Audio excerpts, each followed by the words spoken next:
mga kaibigan, magandang araw po sa inyong lahat. Ako nga po pala si Ben Custodio, isa din po akong chess player at chess arbiter at gusto ko lang po ibahagi sa inyo ang naging laban namin dalawa ni Master Eli Sanchez na kapwa ko member ng Bismarck Checkmate. Simulan na po natin ang pag-a-analyze ng aming naging bagbakan ni Master Eli. Puti ako, itim si Master Eli. Nag-ipon ako, E5 si Master Eli, D4, XD4, center game ang laban namin. Queen XD4, Knight C6, threatening my queen on D4, Queen D1, atas lang, Knight C6, threatening my pawn on E4, Knight C3, depensa lang, Bishop B4, pinning my knight, and then threatening capture on my pawn on E4, Bishop D3, depensa lang, Castle King side, Knight F3, control lang sa D4, and square E4 and E5 square, D5, nagpalong sa sentro, madabil ang kanyang bishop, and then lumukan niya ang kanyang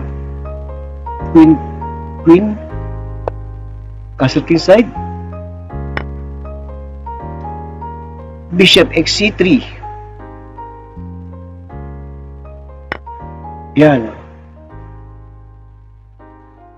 Napansin yung mga kamaster, ang tinira ko ay EXD5 kasi kung uunahin ko yung kasi kung uunahin ko na kainin yung bishop niya, may blender po yan kasi may tira siya na DXE4,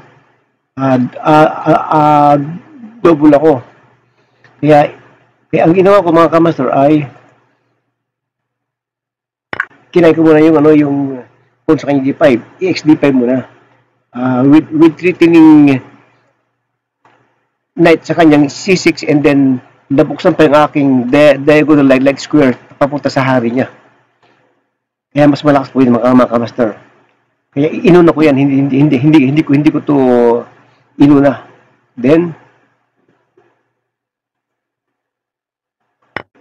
Queen X D5 si Master Eli. Ayun na Master, medyo nilagyan ko rin ng konting karde yan Master. Hindi ko muna kinain yung bishop niya sa C3 kasi may balak ako na kainin yung kabayo niya sa F6 na susumusuporta sa kanyang queen sa D5. Then pag na-eliminate ko na yung kanyang kabayo, threatening bishop F7 check, then lipad yung queen niya. Kaya ako tinira yung bishop G5. Bishop G4, kumontrol si Master Eli para kung sakali na magkainis kami dito ay magkatipisa yung kanyang bishop and queen. Pero sabi ng strong computer engine ay hindi daw po yun ang magandang tira. May meron pa daw mas magandang tira dyan, sabi ng ng computer engine. Yan. Tinapas ko na yung kanyang kabayo sa F6, bishop F6 na dumitipis sa queen niya. With follow mamaya pag nagkamali siya, bishop X7 check. Lipad ang queen niya. Bishop XF3, GXF3,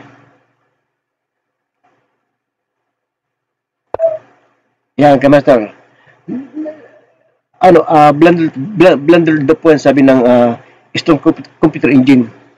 Kasi po kita niyo po yung kanyang evolution bar biglang bumaba mula dito biglang sumadsad gano'n, no? Kasi pero ang nakikita kong purpose ni Master Eli kaya tinira niya yung yung knight b4 para magkaroon ng depensa yung kanyang queen sa d5, na kung sakasakali na pag tinagpas ko yung queen niya sa h7, bishop e7 ay hindi malilipad ang kanyang queen kasi nga nakadepensa. Pero bad move daw yan, sabi ng Strong Computer Engine. Ang ginawa ko, yun, yan, kaya naging bam kasi nalibre yung bishop, yung kanyang bishop sa sa c3 na nalibre. Meron pa akong threat sa kabayo sa kanyang b4, then meron pa akong uling threat doon na pwede siya malis queen. Balik tayo sa totoo nangyari. Ayan. Ayan. Queen G5. Tira naman sa Ellie. King H1 ako. Queen F4. Support na lang. Rook G1. May with threatening Rook X G7. Nandiyan yung bishop ko. G6 para mamabarahan. Rook G4, threatening his queen, then follow up with knight on B4, knight X D3 ang tinira ni Master Eli, na kung sakaling tagpasin ko to, knight X F2 siya, double ako, bawin niya yung kanyang queen sa F4 na makukuha, mababawi niya. Kaya ang ginawa ko, 6 D3 muna ako. Para walang double tit. Nakahang pa yung kanyang queen sa F4. Queen F5 siya. Ilag lang. Rook G3. Depensa lang din lang. Rook E8. Queen E4. Kaya ko naman tinira yung Queen E4 mga kamaster. May balak ako na pupunta yung queen ko dito, then pupunta ako doon, checkmate, with threatening checkmate, or doon, queen h8 with threatening checkmate, kasi andyan yung bishop ko. Or pwede rin na dito ako dumaan dito sa queen h4, then pupunta ako ng queen h6, then pupunta ako ng queen g7. Combination ng bishop. Kaya kapag tignan yung queen a4. Rook e2 ang tingnan mo sa Ellie. Yun. Ayun na, dumipisa ako sa akin po sa f2. Pero ito talaga yung pakay ko. Yan, yung dalawa na yan. Binahan niya. Queen c4, check. With treating snack on C7. King H8, umilag siya. Rook F1. Pero ibalik ko lang mga master. Sabi ng Strong Computer Engine, mas maganda daw tong tira na yung Queen F7 kasi may with threatening bishop X F6. Check yung hari niya.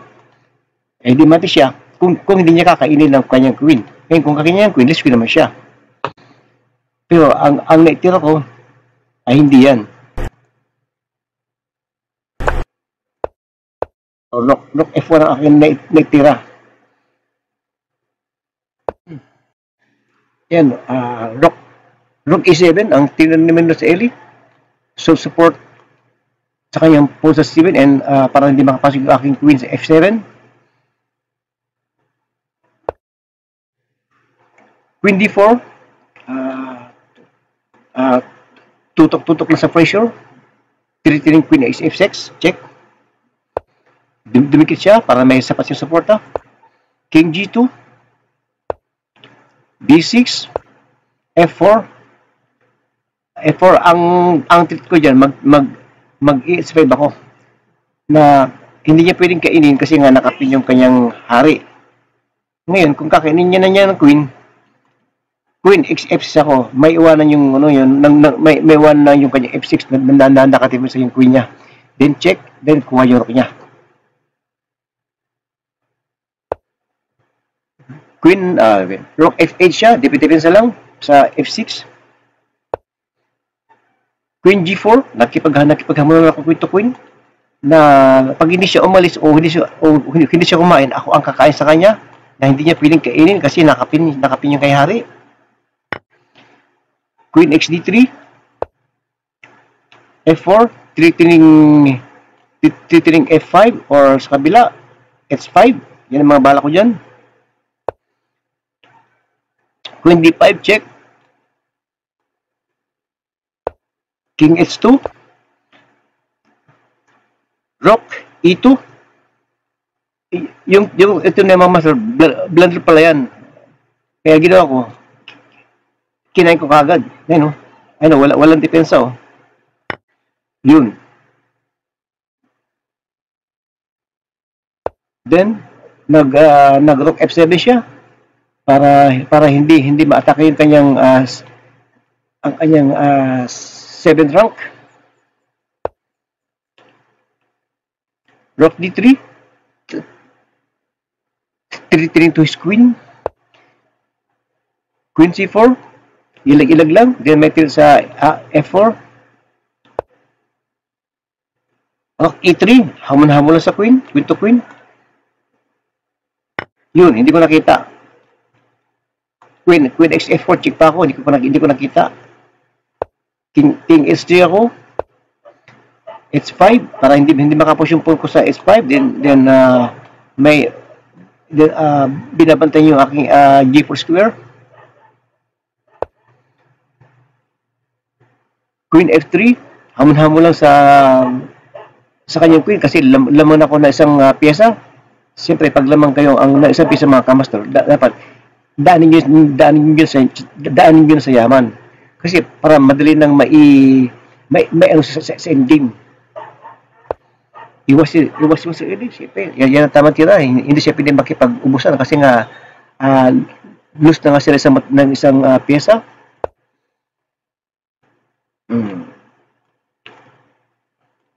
Rook D1, tilting his queen. Queen C5. Yan master. Kinargan ko ng kunting lalim yan na pag kinaan niya to, mawawala ang depensa yung kanyang F6 square, kakainin ko to. Check. Then, ang pwedeng punta ng hari, pwedeng dito isa, pwedeng dito dalawa, pwedeng tatlo. Or pwedeng apat. Pag na-captured na niya yung aking rook sa D7, yan yung pwedeng puntahan. Pero, ang ititira ko, rook E8. Rook 8 kasi andyan yung queen ko mamaya eh. Then followed with rook H8. Gawin natin yung masal na actual. Kunwari,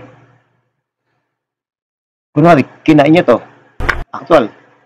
Queen X6 ako. Then, ito lang pwede yung punta, no? Yan, yung tatlo na yan. Di ba, check? Kahit sa tatlo na yan, basta ang suto kong tira, ay rook 8 ako. Mati siya doon sa H8 square.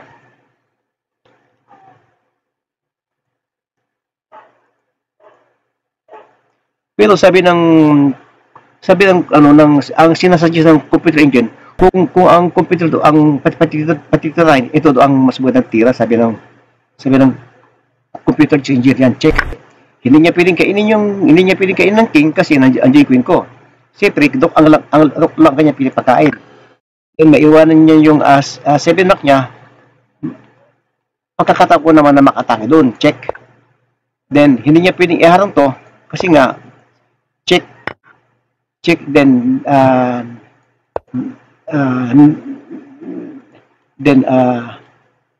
next move, mate siya. Mate siya doon. Kasi saan mapunta.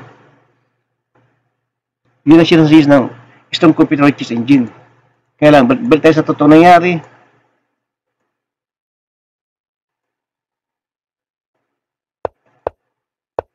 Yan, ang ginawa ni Master Eli, hindi niya kinain ito. Nag G6 si Master Eli.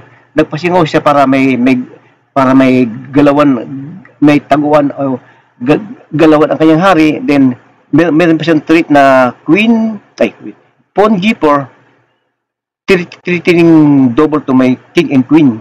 Yan, kaya tinda ni Mas Elian. Tinira ko naman, kinain ko, check. Siyempre, hindi niya piling kainin yan kasi nga nakapin. Nakapin yung kanyang hari. Tumira siya ng king H7. Then, tumira naman ako ng rook. F7 check. Dito na po nag-resign si Master Eli, mga kamaster. Kasi meet na siya next move. Yan po ang naging kaganapan sa laban namin ni Master Eli. Kaya mga kaibigan, mga ka-checkmate, kung meron po kayong natutunan sa ating chess video analyze, ay mangyari lang po na paki-like ang ating video, paki-share and mag-subscribe rin po kayo para na sa ganun ay updated kayo sa lahat ng mga videos na aking gagawin. Maraming salamat po mga kapatid, magandang araw po sila.